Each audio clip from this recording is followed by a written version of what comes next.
یا ایھا الذین آمنوا توبوا الی اللہ توبۃ نصوحا، اہل ایمان رجوع کرو اللہ کی جناب میں، لوٹو پلٹو توبہ کرو، اور وہ توبہ بھی نہایت خالص توبہ۔ یہ توبہ حضرت علی رضی اللہ تعالیٰ عنہ نے ایک مرتبہ دیکھا ایک شخص کو، وہ گردان کر رہا ہے توبہ کی تیزی تیزی سے، فرمایا یہ تو توبۃ المکذبین ہے، جھٹلانے والوں کی توبہ ہے یہ۔ وہ گھبرایا، تو پھر آپ نے فرمایا توبہ وہ ہوتی ہے جس کے ساتھ وہ ساری کیفیات ہو، شدید ترین پشیمانی ہو کہ میں کیا کر بیٹھا ہوں، پھر یہ کہ آئندہ کے لیے عزم مصمم ہو کہ ہرگز دوبارہ یہ کام میں نہیں کروں گا، اور نہایت گڑ گڑا کر اللہ سے اس کی دعا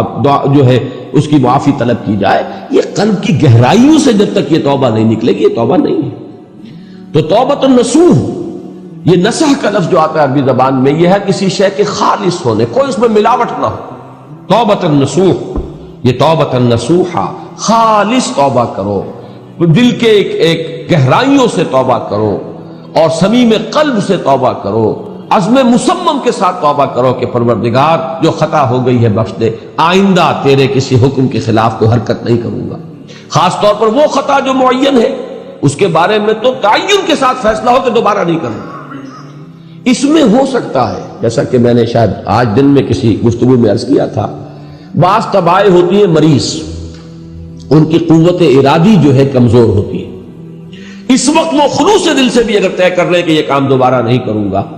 تو وہ کمزور قوت ارادی کی وجہ سے اس پر قائم نہیں رہ سکتے، کل یا پرسوں یا کچھ عرصے کے بعد پھر پھسل جاتے ہیں۔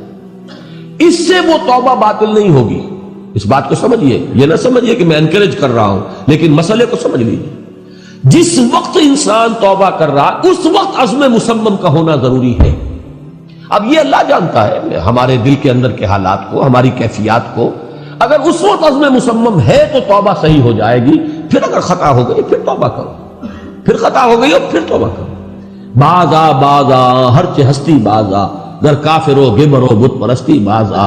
ای درگہ ماں درگہ نومیدی نیست، صد بار اگر توبہ شکستی باز آ۔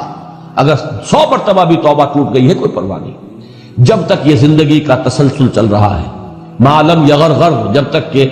وہ گھنگرو نہیں بولا ہے آ کر حلق میں، اور نزع اور جان کندنی کا عالم شروع نہیں ہو گیا ہے، اس وقت تک توبہ کا دروازہ کھلا ہوا۔ لیکن جس وقت توبہ کر رہا ہے آدمی، اب یہ آدمی اپنے آپ کو دھوکہ دے لے گا تو دوسری بات ہے، لیکن اللہ جانتا ہے، اس وقت اگر عزم مصمم ہے تو توبہ درست ہو جائے۔ تو جو بھی معاملات ہیں اللہ اور بندے کے مابین، اس میں 3 شرائط ہیں کہ جو علماء نے معین کی ہیں۔ ایک حقیقی پشیمانی، وہ پشیمانی جس کے لیے اقبال کا وہ شعر بہت مشہور ہے جو انہوں نے نوجوانی میں کہا تھا، اور داغ دہلوی اس مجلس میں موجود تھے جہاں علامہ نے یہ شعر پڑھا ہے، تو انہوں نے بڑی داد دی تھی کہ میاں اس عمر میں اور یہ شعر یعنی چشم بددور، وہ یہ داد کا بڑا ایک یعنی بلیغ انداز ہے۔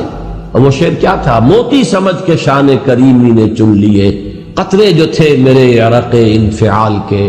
شرمندگی کے احساس سے پیشانی کے اوپر اگر پسینہ آ گیا ہے، شرمندگی ہے اللہ میں یہ کیا کر بیٹھا، اللہ مجھ سے کیا ہو گیا، تو یہ شرمندگی سے اگر عرق آلود ہو گئی ہے پیشانی، تو اللہ کو یہ اتنی محبوب ہے کہ موتی سمجھ کے شان کریمی نے چن لیے، قطرے جو تھے میرے عرق انفعال کے۔ حدیث میں یہ مضمون آیا ہے، اللہ کو کتنی خوشی ہوتی ہے اپنے بندے کے توبہ سے۔ بائبل کی ایک سٹوری جو ہے دی پروڈیگل سن، جو آپ کو یاد ہوگی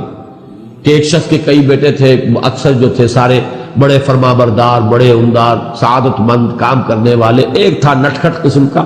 شریر، وہ اپنی دولت بھی بٹوا کے لے گیا، اور پھر وہ بہت سال کے بعد آیا ہے تو سخت یعنی فقیری کے اور قلاشی کے عالم میں باپ نے واقعی سب سے توجہ ہٹا کر اپنی ساری محبت کا مرکز پھر اس بچے کو بنا لیا، اپنے بیٹے کو۔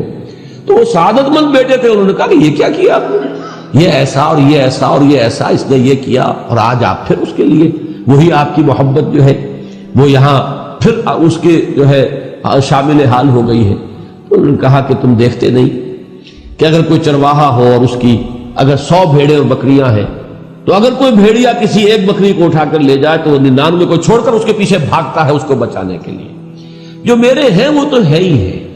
جو مجھ سے دور چلا گیا تھا وہ اگر لوٹ کر آیا ہے تو در حقیقت یہ ہے میری توجہ کا اور میری محبت کا سب سے زیادہ مستحق۔ یہی معاملہ اللہ کا، یہ در حقیقت ایک پیرابل ہے، ایک کہانی ہے جس میں اللہ کی وہ شفقت جو ہے اپنے گناہگار بندوں کے جو شامل حال ہوتی ہے جب وہ توبہ کرتے ہیں، جس کے لیے حدیث میں آخری بات بیان کر دی گئی کہ تصور دیا گیا ہے کہ ایک لق و دق سے راہ میں ایک شخص سفر کر رہا تھا،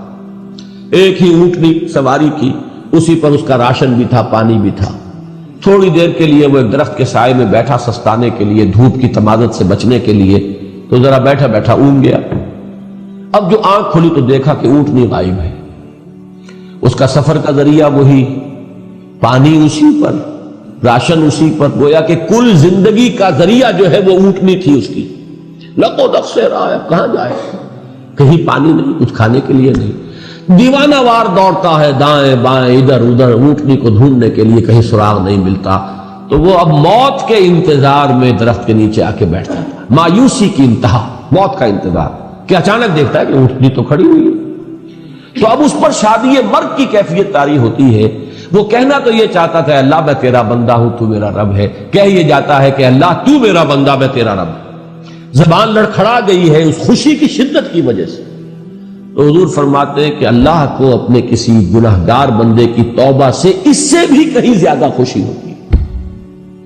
تو اس کو ذہن میں رکھیے، توبہ کا بڑا اونچا مقام ہے ہمارے ہاں، شرائط بھی سخت ہے، 3 شرطیں وہ، ایک عزم مصمم، ایک پشیمانی، حقیقی پشیمانی، نمبر 2 عزم مصمم کہ اب دوبارہ نہیں کروں گا، نمبر 3 ایک مرتبہ ضرور اس کام کو چھوڑ دینا، یہ گویا کہ اس کے عزم مصمم کا فوری ثبوت ملنا چاہیے۔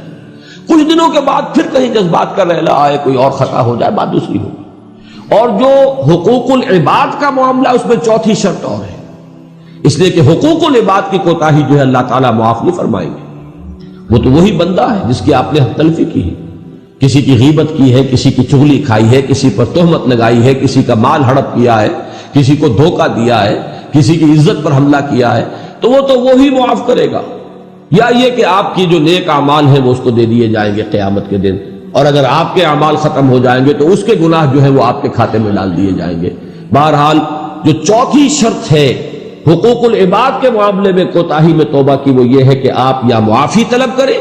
یا تلافی کریں اس شخص کی جس کے حقوق کو آپ نے تلف کیا۔